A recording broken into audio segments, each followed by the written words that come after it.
Okay, properties के लिहाज से, फिर वही प्रॉपर्टीज अब मल्टीप्लिकेशन के लिहाज से।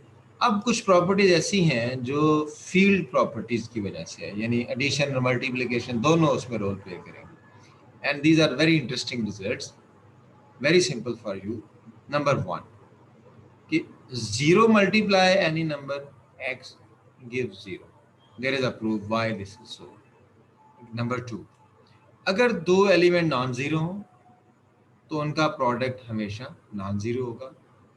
ठीक है, यही वजह है कि हम फैक्टराइजेशन में और डिफरेंट क्वेश्चन में जब एक्स वाई का प्रोडक्ट जीरो होता है तो हम कहते हैं कि इसका मतलब ये है कि या तो एक्स जीरो होगा या वाई जीरो होगा। अगर दोनों नॉन जीरो होते तो इनका प्रोडक्ट कभी भी जीरो ना होता। ठीक है, the next one is minus X into Y, यानी एक्स का इनवर्स लेके वाई से मल्टीप्लाई कर लो, या वाई का इनवर्स लेके उसे एक्स से मल्टीप्लाई कर लो, या आफ्टर मल्टीप्लिकेशन नए एलिमेंट का इनवर्स ले लो, answer is the same. And the next one is just from negative into negative is positive. This is minus x into minus y becomes the xy. अब यूं कह सकते हैं कि अगर आप x के इनवर्स को y के इनवर्स से मल्टीप्लाई करते हैं तो you will get simply xy, just like जैसे आप xy को मल्टीप्लाई करते हैं। अब नेक्स्ट स्ट्रक्चर है, नेक्स्ट आपके पास डेफिनेशन है ऑर्डर्ड फील्ड की। ये आपने पढ़ा ऑर्डर्ड सेट को, ट्रांजिटिव और ट्राइकोटोमी लॉ आपको याद आ गया। आपने पढ़ा फील्ड की 11 प्रॉपर्टीज को। अब अगर एक सेट ऑर्डर सेट भी है और फील्ड भी है और उसका जो ऑर्डर है वो एडिशन के लिहाज से कंपैटिबल भी है। कंपैटिबल का मतलब ये है कि if y is less than z, then adding x on both sides will leave this inequality unchanged. If y is less than z, this implies x plus y is less than x plus z. And number two, second one is the product of x y is positive if x y both are either positive or x y both are either negative. ठीक है, with these two properties, यानी आप recall करें कि पहले आपके पास एक ordered set हो, ऑर्डर प्रॉपर्टीज आपको पता चल गई, फील्ड हो, फील्ड प्रॉपर्टीज आपको पता चल गई, प्लस ये दो बातें और वो मान जाए, तो ऐसे सेट को हम ऑर्डर्ड फील्ड कह देंगे। ठीक हो गया, अब इसे जेन में रखते हुए हम आगे चलेंगे। और as an example, Q is an ordered field, यानी Q ऑर्डर्ड सेट भी है और Q फील्ड भी है। फील्ड प्रॉपर्टीज भी रखता है, ऑर्डर सेट की प्रॉपर्टीज भी रखता है, आर के अंदर भी ये बातें हैं। ठीक है, यहाँ मैं एक टेबल की मदद से आपको MCQs जो अभी आने वाले हैं मेरे नेक्स्ट लेक्चर में, मैं आपको कुछ चीज़ें समझा देता हूँ। आप ये याद रखें तीन चीज़ों को, एक है ऑर्डर्ड सेट को, एक है फील्ड प्रॉपर्टीज, एक आपने पढ़ी कंप्लीटनेस प्रॉपर्टी। ठीक है, और एक कंबाइन कर लें कंप्लीट ऑर्डर्ड फील्ड। ठीक है, ये चार चीज़ें आप याद करें। अच्छा, तीन सेट्स कंपैरिजन में ले आते हैं आप, जिनकी ज़्यादातर हमें ज़रूरत पड़ती है। एक सेट ऑफ रैशनल नंबर है, एक सेट ऑफ रियल नंबर है, एक उससे बड़ा सेट ऑफ कॉम्प्लेक्स नंबर है। आपने देखा कि set of all real number ordered set है, हर दो एलिमेंट कंपेरेबल है। ठीक है, ट्रांजिटिव लॉ भी होल्ड करता है। क्यू उसका सबसेट है, लिहाजा ये ऑर्डर्ड हो गई। अगर एक सेट ऑर्डर्ड सेट हो उसका हर सबसेट भी ऑर्डर्ड सेट होता है, उसको कोई प्रॉब्लम नहीं है। कॉम्प्लेक्स नंबर में ये प्रॉब्लम है। मिसाल के तौर पे एक कॉम्प्लेक्स नंबर है 1 2, दूसरा कॉम्प्लेक्स नंबर है 2 1। अब इसका फर्स्ट कंपोनेंट तो उसके फर्स्ट कंपोनेंट से छोटा है, लेकिन सेकंड कंपोनेंट उसके से बड़ा है। अब नेचुरल ऑर्डर तो इसमें नहीं पाया जाता उस तरह से। ठीक है, अच्छा, लिहाजा इसमें टोटली ऑर्डर सेट नहीं है ये। फील्ड की बात की जाए तो under addition abelian group, under multiplication abelian group, associative law, ये सारी बातें इन तीनों में है। कंप्लीटनेस का जिक्र किया जाए तो set of all rational number की तो एग्जांपल देकर साबित किया जा चुका है ये कंप्लीट नहीं है। इसमें बाउंडेड अबव सेट लिया हमने, नॉन एम्प्टी था, लेकिन उसका सुप्रीमम नहीं था सेट ऑफ रैशनल नंबर्स के अंदर, जबकि रियल नंबर और कॉम्प्लेक्स नंबर ये कंप्लीट है। अच्छा, एक टर्म हम यूज करते हैं कंप्लीट ऑर्डर्ड फील्ड। तीनों बातें उसमें हो, कंप्लीटनेस भी आ गई, ऑर्डर्डनेस भी आ गया, फील्ड भी है वो। अब आप जरा गौर करेंगे वो कब बनता है, वो तब बनता है, अब सेट ऑफ रैशनल नंबर को सोचें, ऑर्डर्ड है, फील्ड है, कंप्लीट नहीं है, तो कंप्लीट ऑर्डर फील्ड तो नहीं कहलाएगा अगर कंप्लीट नहीं है तो। Set of all real number के अंदर ये तीनों खूबियां हैं। सेट ऑफ कॉम्प्लेक्स नंबर क्योंकि ऑर्डर्ड नहीं है तो हम इसको कंप्लीट ऑर्डर्ड फील्ड तो नहीं मान सकते। ठीक है, तो सिर्फ और सिर्फ set of all real number है जिसे हम कंप्लीट ऑर्डर्ड फील्ड मानते हैं। अब एक ऑर्डर्ड फील्ड जिसके अंदर ऑर्डर की प्रॉपर्टीज भी हैं, यानी इनइक्वालिटी साइन आप देखेंगे उसमें, फील्ड प्रॉपर्टीज भी हैं, तो वो क्या गुल खिलाएगा, यानी अब ऑर्डर्ड भी है फील्ड भी है तो उसके मिलने से मेल मिलाप से क्या निकलेगा, अब आप देखेंगे। नंबर वन, अगर एक ऑर्डर्ड फील्ड है तो उसके अंदर ये खूबी पाई जाएगी, अगर इन खूबियों को आप सेट ऑफ रियल नंबर में देखते जाएं कि ये मौजूद है वहाँ पे। नंबर वन, अगर एक्स पॉजिटिव है यानी एक पॉजिटिव है, अब अब ये ग्रेटर देन वाला, अब ये ऑर्डर प्रॉपर्टी है, उसका इनवर्स एडिटिव इनवर्स लेना ये फील्ड प्रॉपर्टी। अगर एक्स पॉजिटिव होगा उसका जो एडिटिव इनवर्स है वो नेगेटिव होगा एंड वाइस वर्सा। अब देखिए आप ऑर्डर प्रॉपर्टी आ गई और आपको यहाँ से टेस्ट आपको अलजेब्रा का भी आ गया जब नेगेटिव इनवर्स लिया। Next one, again X is positive for a positive number X if Y is less than Z. अब Y less than Z order property आ गई। मल्टीप्लाई विद एक्स, ये मल्टीप्लीकेशन क्लोजर लॉ यहाँ पे use हो गया, ये फील्ड प्रॉपर्टी होगी। Important is that if x is negative, if x is positive, inequality sign remains same, and if x is negative, then equality will be reversed by multiplying this element. अच्छा. For any non-zero number in a field, its square is always greater than zero. ठीक है, taking square is field property because this is x multiplied with x, and greater than zero, this is order property.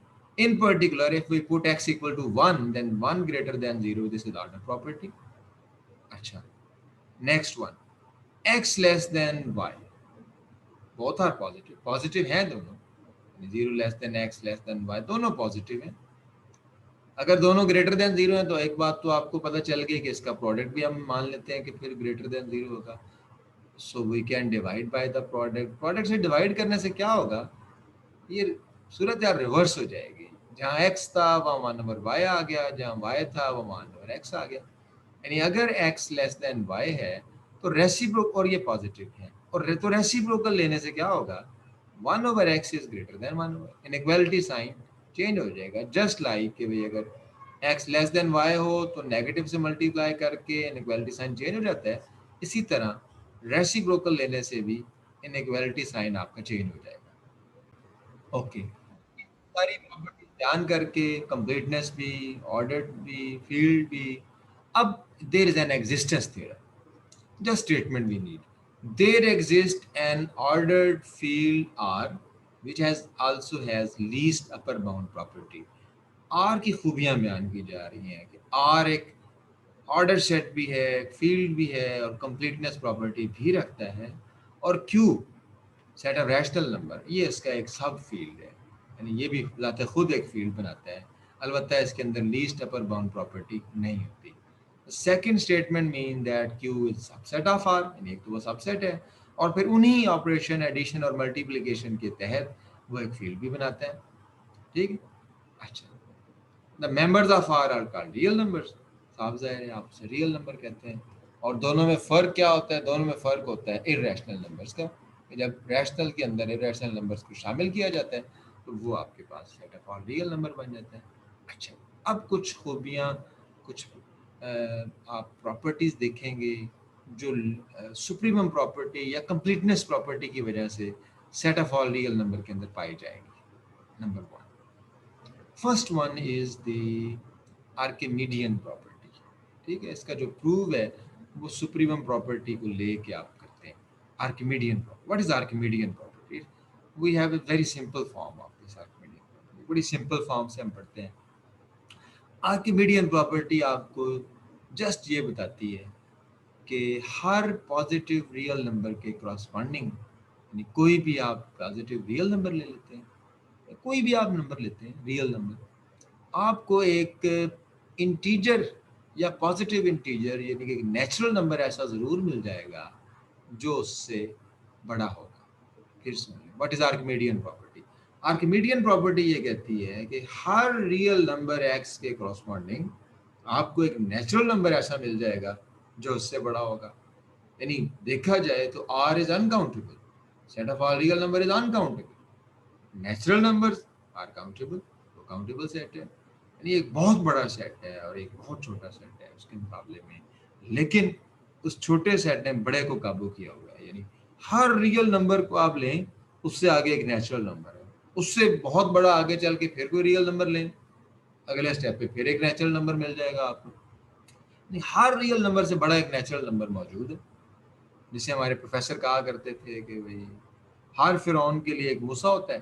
तो ये Archimedean property है कि हर real number के लिए एक natural number है जो उससे बड़ा है। This is called the Archimedean property. आगे अब इसकी मुख्तलिफ फॉर्म है, इसे जहन में रखते हुए जरा इसको देखें कि यहाँ पे जो फॉर्म डिस्कस की है वाल्टर वुडन ने वो क्या है।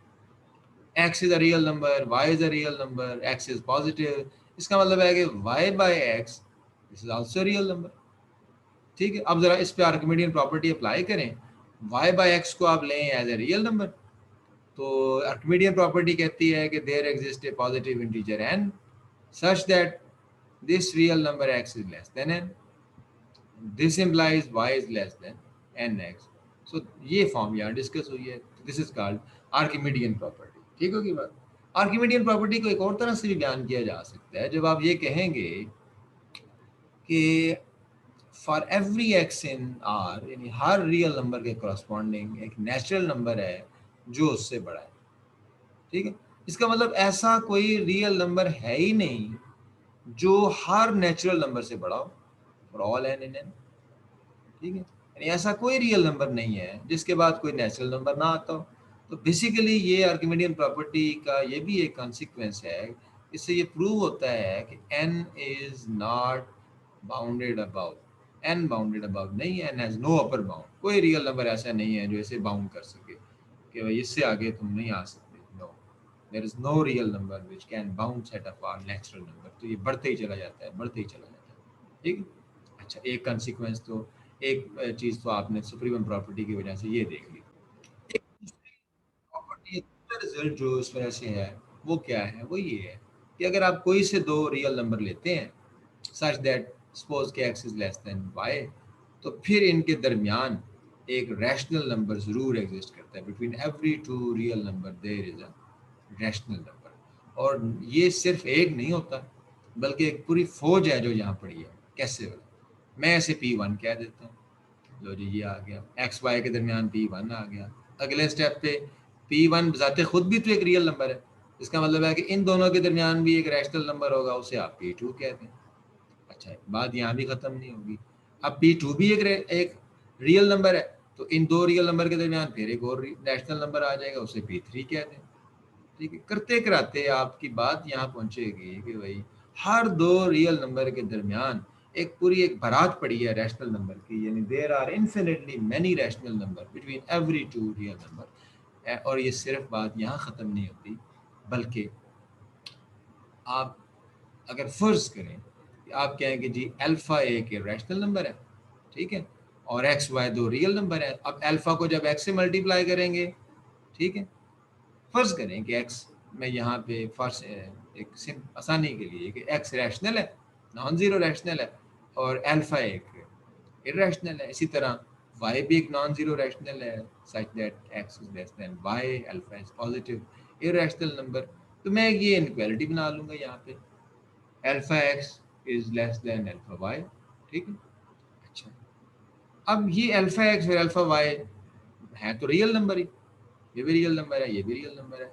अब इन दो रियल नंबर के दरमियान भी एक रैशनल नंबर होगा अकॉर्डिंग टू दिस स्टेटमेंट। अच्छा, फिर क्या होगा, फिर जब उसे अल्फा से डिवाइड करेंगे, बिकॉज अल्फा रैशनल है और जीरो तो हो नहीं सकता, पॉजिटिव लिया हुआ है हमने, इक्वालिटी साइन भी चेंज नहीं होगा। तो ये रिजल्ट क्या बता रहा है, ये बता रहा है कि हर दो रियल नंबर एक्स वाई के दरमियान आपको एक रैशनल नंबर भी मिलेगा। और फिर उसी तरह ये कहानी यहाँ ख़त्म नहीं होगी। इसे अगर मैं I1 कह दूँ तो चलते चलाते we can prove that between any two real number there are infinitely many irrational number. आपको बताना ये था कि रियल लाइन पे रैशनल और इररेशनल इस तरह से हैं कि आप उनसे जान नहीं छुड़ा सकते। कोई भी हिस्सा काट लो, उसके दरमियान इतने ज़्यादा रैशनल इररेशनल ऐसे मिक्सअप होंगे कि आप उनसे जान नहीं छुड़ा सकते। यही वजह है कि हम कहते हैं कि ये डेंट्स हैं, बिखरे पड़े हैं, फैले पड़े हैं। डेंसनेस यही होता है कि एक क्यू डेंस है आर में, इसका मतलब है कि भाई रियल लाइन का कोई भी पीस ले लो ना, आप रैशनल नंबर से आप जान नहीं छुड़ा सकते। Same is the case for irrational numbers.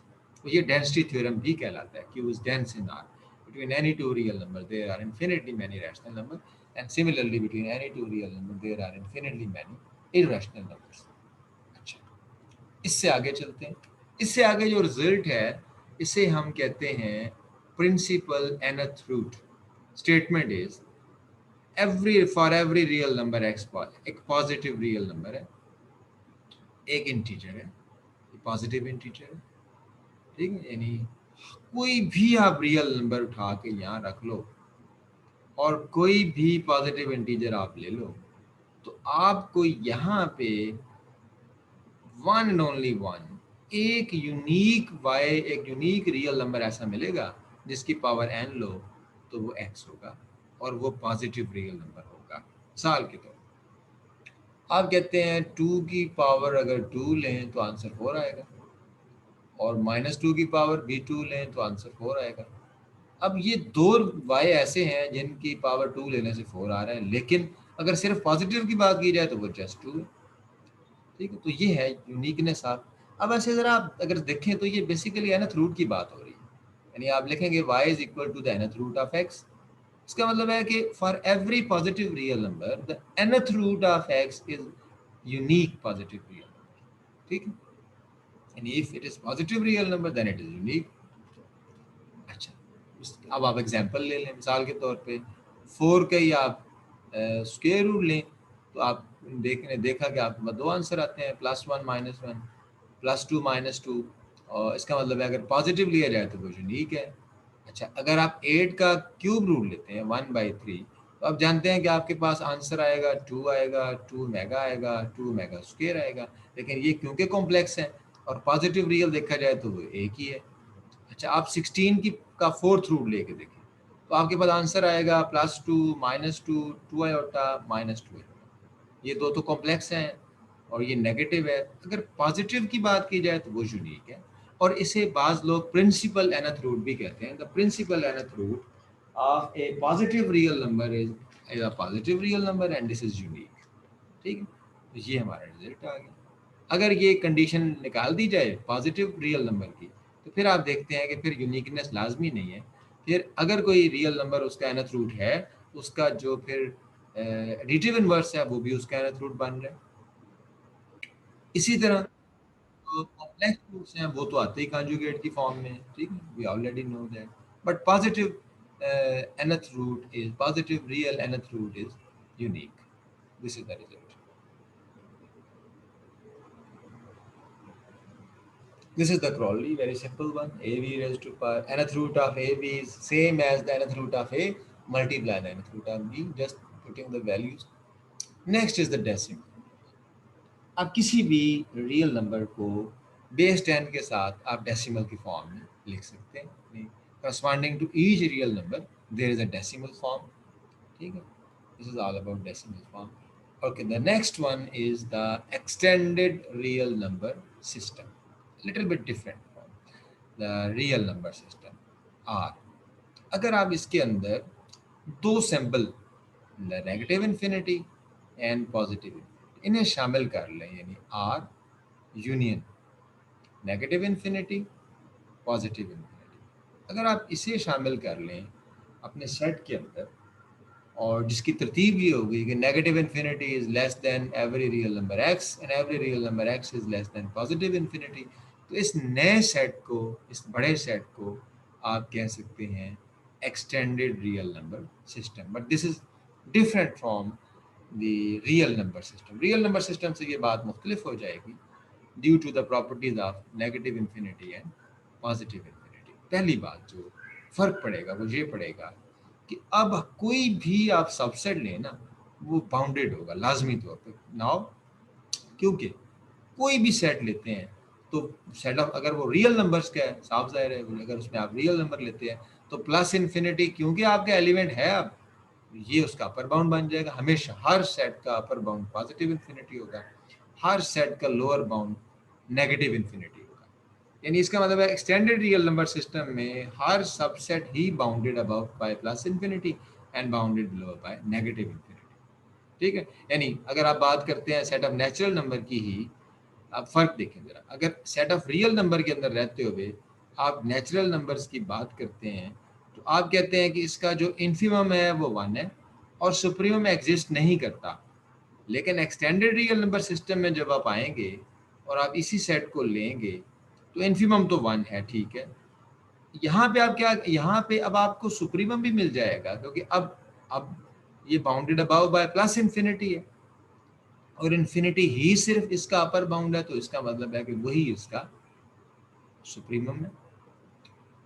तो जब रियल नंबर में थे तो आप कहते थे सुप्रीमम एग्जिस्ट ही नहीं करता क्योंकि कोई रियल नंबर ऐसा है ही नहीं जो इसका अपर बाउंड हो या सुप्रीमम हो। आर बार यानी एक्सटेंडेड रियल नंबर सिस्टम में क्योंकि प्लस इन्फिनिटी आपका एलिमेंट है और वो इसका सुप्रीमम है, तो एक्सटेंडेड रियल नंबर सिस्टम में इसका सुप्रीमम एग्जिस्ट कर गया। ठीक है, तो ये एक फर्क आ गया। ठीक है, अच्छा, अब इन्फिनिटी को लेके हम कुछ कन्वेंशन है जिन्हें हमें मानना पड़ता है। मिसाल के तौर पे x plus infinity is infinity, ऐसे है जैसे भाई एक गिलास पानी है या एक कतरा पानी का है और ये समुंदर है, समुंदर में कतरा डालो वो समुंदर ही रहेगा, समुंदर में से कतरा निकाल लो तब भी उसे कोई फर्क नहीं पड़ेगा। ठीक है, और अगर मुकाबला करते हो एक फाइनाइट नंबर का और एक इन्फिनिटी का तो इट इज जस्ट जीरो। ठीक है, मैं यहाँ आपको एक मिसाल, एक इससे कोट, एक हदीस कोट करना चाहता हूँ जिसमें ये बयान हुआ कि क़यामत के दिन कुछ लोगों से पूछा जाएगा कि भाई दुनिया में कितना रियायत है। साल के तौर पे अभी अगर देखा जाए तो हद किसी की ज़िंदगी, चलो फर्ज करें 100 साल है तो फाइनाइट ही, और यानी दुनिया की ज़िंदगी 100 साल, और वो दाना वो फर्ज करोगे भाई 5,000 साल पहले 100 साल जिंदा रह के फौत हुआ, 5,000 साल से कब्र में है, 5,000 साल क्या पता क़यामत के इंतज़ार में और आ जाए, और उसके बाद फिर ना ख़त्म होने वाली ज़िंदगी। यानी अगर उस ज़िंदगी को देखे जिसने ख़त्म नहीं होना तो उसकी लेंथ इन्फिनिटी है, तो दुनिया में गुजारी वो 100 है। तो अगर मैथमेटिक्स यूज़ करो तो आप इसका आंसर ज़ीरो दोगे, और क़यामत वाले दिन वो यही बात करेगा। वो कहेगा, उससे जब पूछा जाएगा कि बताओ भी दुनिया में कितना रह के आए, दुनिया में तो 100 साल रहा, 10,000 साल से क़यामत के इंतज़ार में रहा, फिर क़यामत का इतना बड़ा दिन। वो कहेगा मुझे ऐसा लगता है कि मैं दुनिया में बस ऐसे ही है कि एक लम्हा रह के आ गया, मेरी ज़िंदगी या एक लम्हा है या उससे कम। Mathematically this is the proof. ठीक है, तो division by infinity gives zero, that's why the concept of infinity is very important and we can not ignore this. अच्छा, next one are very trivial. Multiplication with a positive number, x into positive infinity is positive infinity. अगर x negative होगा तो the sign will be reversed, x will be the negative, and plus infinity will be the negative infinity. ठीक है, but keep in mind कि positive infinity, negative infinity, these are infinite, are of infinite length, और इन्हें हम number नहीं कह रहे, इन्हें हम सैम्पल यानी अलामत कह रहे हैं। The next topic is complex field. यहाँ पे रियल एनालिसिस के कोर्स में हम इसे डिस्कस नहीं कर रहे, इसे हम इग्नोर कर देते हैं। एक जनरल केस हम डिस्कस कर लेते हैं जो कि एक Euclidean space. What is the Euclidean space? Euclidean space क्या है? ये के रियल नंबर ले लो और के टपल से एक सेट बना लो, उससे आप कहोगे Euclidean field. This is x1, this is x2, x3 and xk, के टपल्स के साथ ये सारे के सारे रियल नंबर। इसकी बड़ी नाइस प्रॉपर्टीज है। ठीक है, addition of two element in R K, वो एडिशन डिफाइंड है, कंपोनेंट वाइज ऐड कर लेंगे। स्केलर मल्टीप्लिकेशन डिफाइंड है, अल्फा उनके साथ मल्टीप्लाई हो जाएगा। जब ये दो बातें आपके सामने आए तो आपके अंदर आपको अलजेब्रा याद आ जाएगा। एक तरफ वेक्टर एडिशन है, एक तरफ स्केलर मल्टीप्लिकेशन है, और फील्ड के तौर पे set of all real number है जहाँ से एंट्रीज ली जा रही हैं। तो very easily you can see that कि यूक्लिडियन स्पेस जो है ये एक वेक्टर स्पेस बनती है, और ये इसके अंदर ऑपरेशन डिफाइंड है जो आपके सामने है। अच्छा, ना सिर्फ वेक्टर स्पेस बल्कि आप जानते हैं कि ये एक मीट्रिक स्पेस भी बनती है। और यूक्लिडियन स्पेस के अंदर जो डिस्टेंस फार्मूला है दिस इज़ वेरी सिंपल, कि आप क्या करते हैं, आप एक्स आई माइनस वाई आई मॉड, उन्हें आप ऐड करते हैं और उसे आप यहाँ पे स्क्वायर रूट ले लेते हैं, तो ये आपका डिस्टेंस फार्मूला भी डेवलप हो जाता है। अच्छा, फिर आप डॉट प्रोडक्ट भी डिफाइन करते हैं, जैसे आप इनर प्रोडक्ट कहते हैं यूक्लिडियन स्पेसेस में। एक्स डॉट वाई वो क्या होता है, वो कंपोनेंट वाइज मल्टीप्लिकेशन है। अच्छा, फिर आप नॉर्म भी डिफाइन करते हैं। आप जानते हैं नॉर्म का फार्मूला क्या होता है एक यूक्लिड एक इनर प्रोडक्ट स्पेस के लिए, कि नॉर्म और norm square is equal to the X dot X inner product. ठीक है, तो विच इज दिस वन। जब आप एक्स का एक्स से लेंगे तो ये एक्स आई इंटू एक्स आई, तो वो लेंथ बन जाएगी, just length of vector, you know that कि भाई एक्स की लेंथ क्या होती है, length of vector is this one. Length of vector यानी कंपोनेंट का स्क्वायर लेते हैं, फिर ऐड करते हैं, फिर स्क्वायर रूट लेते हैं, and which has the some very interesting properties. These are the properties जो इसके अंदर मौजूद हैं, और जस्ट लाइक रियल नंबर आप इसे कंपेयर कर सकते हैं। एब्सोल्यूट वैल्यू नॉर्म भी यहाँ लिखा जा सकता है, लेकिन वाल्टर रूडन को फॉलो कर लेते हैं। Norm of x is non negative. किसी भी वेक्टर की लेंथ जीरो कब होती है, जब वो जीरो। स्केलर को अलग किया जा सकता है। X dot Y is always less equal to the length of X into the length of Y. This is called Cauchy-Schwarz inequality. But this inequality is very simple. आपको मैं एग्जांपल देता हूँ why this is less equal. आप जानते हैं कि dot product जो आप लेते हैं कि एक्स डॉट वाई, फर्ज करो आर स्केयर में, X dot Y is equal to length of X into length of Y into cos of theta.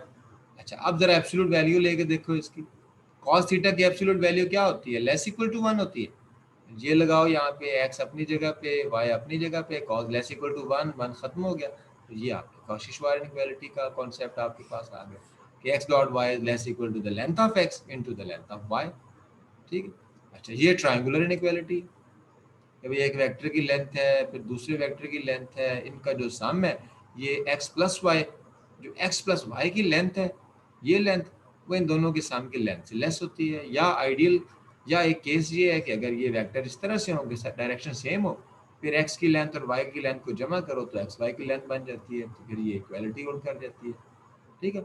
और सब्ट्रैक्शन के केस में क्या होता है, यू नो वेरी वेल, कि आप इसी इनइक्वालिटी को जब सॉल्व करते हैं तो आपके पास सब्ट्रैक्शन की भी एक इनइक्वालिटी आ जाती है। ठीक है, बट देर यहाँ पे ये मेंशन नहीं है। ठीक है, but we can mention here, हम ऐसे मेंशन कर सकते हैं यहाँ पे X mod minus Y mod और mod this is less equal to X minus Y. This is also very important. ठीक है, okay, this is all about the Euclidean space, and this is our chapter 1 from the Walter Rudin book. Next time we will discuss all MCQs related to this chapter. Then we will have a question answer session. आप उसमें अपने question पूछ सकते हैं. In the end, we will have a MCQs quiz. ठीक है? Thank you very much.